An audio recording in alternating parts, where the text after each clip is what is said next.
The whistle pierced the night like a gunshot, and I froze mid-stride, the ball slipping from my grip into the mud.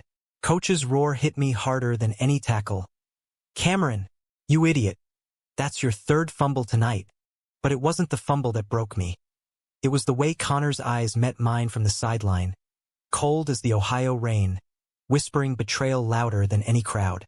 I never thought a single mistake would rewrite my life, but there I was, 17 and shattered, the weight of the small-town spotlight crushing my chest as the team trudged off the field without me. That game against the Riverton Hawks was supposed to be our ticket to regionals. The kind of Friday night under those floodlights where dreams felt tangible in the crisp autumn air. I was Cameron Hayes, wide receiver for the Lincoln High Lions, the kid everyone pegged as the next big thing. Fast, fearless, with a smile that could charm the scouts from Columbus. But that night, nerves or something deeper had my hands slicker than the field after a downpour. The snap came clean, but when I reached back for the handoff, my fingers betrayed me. The ball hit the turf with a wet thud, and Riverton's linebacker scooped it up like it was Christmas morning, racing 60 yards for the game-sealing touchdown. The locker room aftermath was a blur of slammed doors and muttered curses. Guys who'd slapped my back all season now avoided my eyes, their silence heavier than the stench of Benghazi and defeat. Coach Harlan, a grizzled ex-Marine with a buzz cut that looked carved from granite, pulled me aside as the bus idled outside, its engine rumbling like distant thunder. "Hayes," he growled, his breath reeking of black coffee and disappointment. "You think this is over? One screw-up and you're done? Nah, you're running extras till you puke. Dawn patrols every damn day. Fix this, or I'll make sure no college program touches you." I nodded, throat tight, but it wasn't the lapse or the suicides that gutted me. It was Connor. My Connor, or at least, that's what I'd whispered to myself in the dark of my bedroom. Posters of Jerry Rice peeling from the walls. We'd been dancing around it for months. Stolen glances in the weight room, his hand brushing mine during film sessions, the way he'd linger after practice, towel slung low on his hips, talking smack about routes while his green eyes said something else entirely. He was the quarterback, golden boy with tousled blonde hair, and a laugh that echoed like summer fireflies. In a town where fag was slung like a curse on the wind, we'd kept it buried, but I felt it. That pull, electric and terrifying, like the first crack of lightning over Lake Erie. The next morning, as the sun clawed its way over the cornfields, I laced up my cleats in the empty lot behind the school. No one else showed. Just me, the gravel biting into my soles, and Coach barking orders from his pickup truck, thermos in hand like a scepter. 20 wind sprints. Go! My lungs burned by the 5th, legs screaming by the 10th, but I pushed because quitting wasn't in the Hayes DNA. Dad's old Army stories drilled that into me young. By week 2, the isolation gnawed deeper than the fatigue. I'd spot Connor's truck in the parking lot after school, but he'd peel out without a wave, leaving me to shadowbox alone against the chain-link fence. It was on a Tuesday, frost glazing the grass like shattered glass, that he finally cornered me. I was drilling routes, cone to cone, breath fogging the air, when his voice cut through. "Cam, wait up." I turned, heart slamming harder than my feet had all day. He looked wrecked. Shadows under his eyes, flannel shirt untucked like he'd slept in it. "What the hell, man? You're ghosting me." "Me?" I spat, wiping sweat from my brow. "You're the one who bailed. After the game, you didn't even—" "I had to," he interrupted, stepping closer, voice dropping to that husky timbre that always undid me. The lot was deserted, but we both scanned the tree line anyway. Paranoia our constant shadow. "Dad found out. About us. Saw a text on my phone. That stupid heart emoji you sent after regionals last year. He flipped. Said if I didn't cut ties, he'd pull me from the team, ship me off to that military academy in Virginia." The world tilted. Betrayal hit like a blindside blitz. Not from Coach, not from the town, but from him. The boy who'd traced promises on my palm under the bleachers, who'd murmured, "I got you," after my mom walked out when I was 12, leaving Dad to raise me solo in our shotgun house on Elm Street. "So that's it," I whispered, voice cracking like thin ice. "One threat and you fold? We're nothing." His hand shot out, gripping my arm, firm, desperate. "It's not like that, Cam. I love you, okay? But if I lose football, I lose everything. Scholarship, future. Hell, my sanity in this podunk town. Rain started then, fat drops splattering the gravel, mirroring the storm in my chest.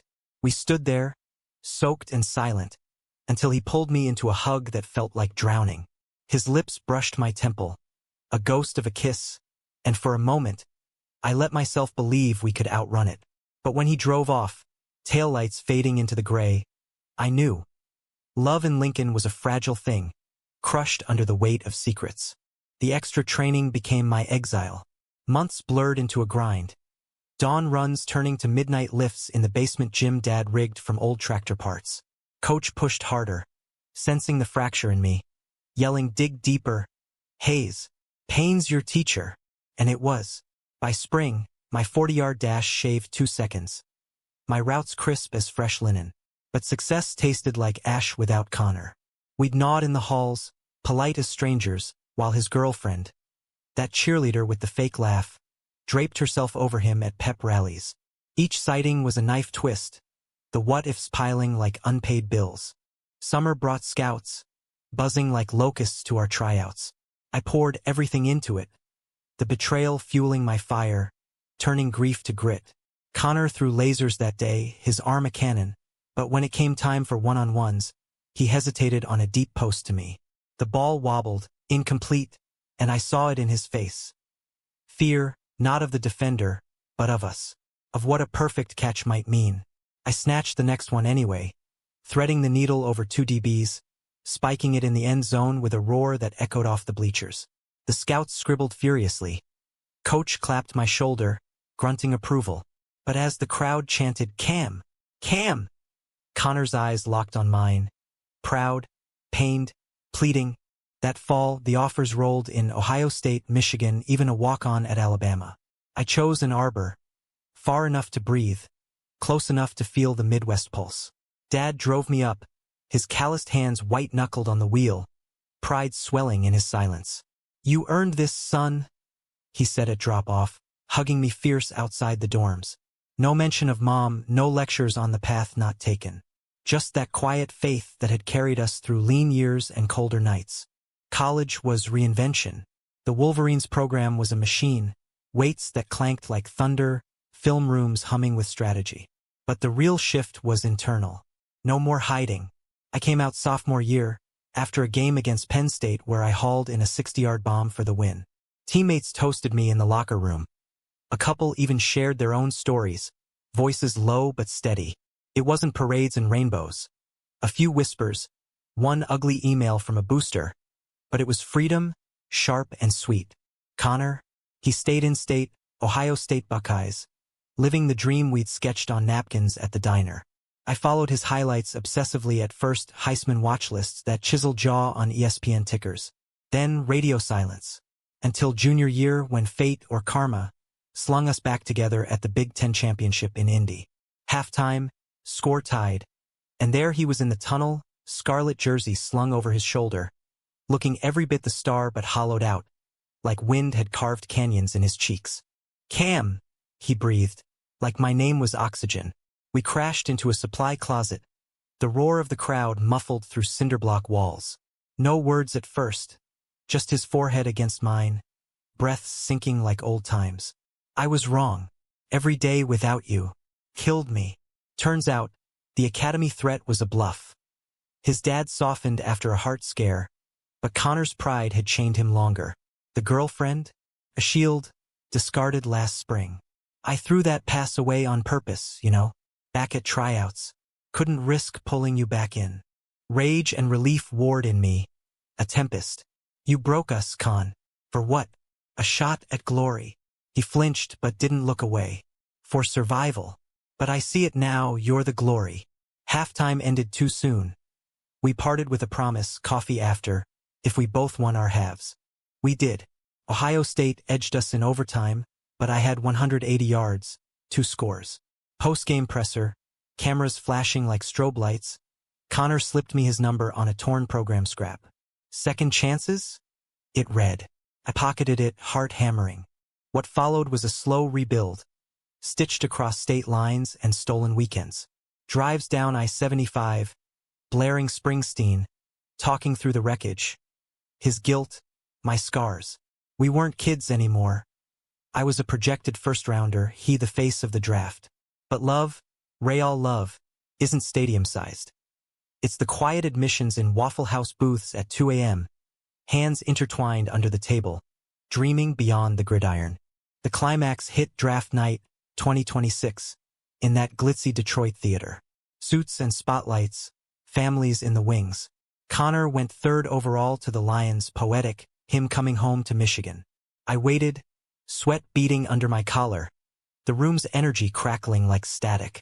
When Commissioner Goodell called my name, from the University of Michigan, wide receiver Cameron Hayes, selected by the Detroit Lions, the place erupted.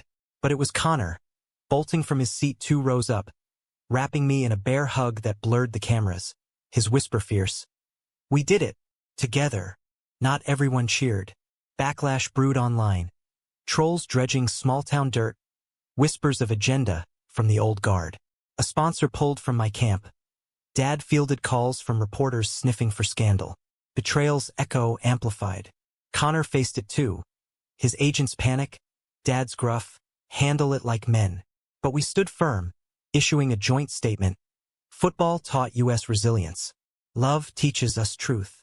Humanistic, yeah, not fireworks, but roots digging deep. Years later, I'm retired at 32. A Super Bowl ring heavy in my palm, coaching inner-city kids in Detroit. Connor's the analyst now, his voice steady on broadcasts, calling plays with that same fire. We bought a fixer-upper in Corktown. Creaky porch, view of the river, where Sundays mean pancakes and no rush. The mistake that started it all? It's our origin story, the fumble that forced us to catch something real. Success beyond expectation isn't touchdowns or titles. It's this, 2 men, scarred but whole, building a life where vulnerability scores the winning play. In America, where dreams clash with doubts, we learned. The greatest rush is choosing each other, every damn time.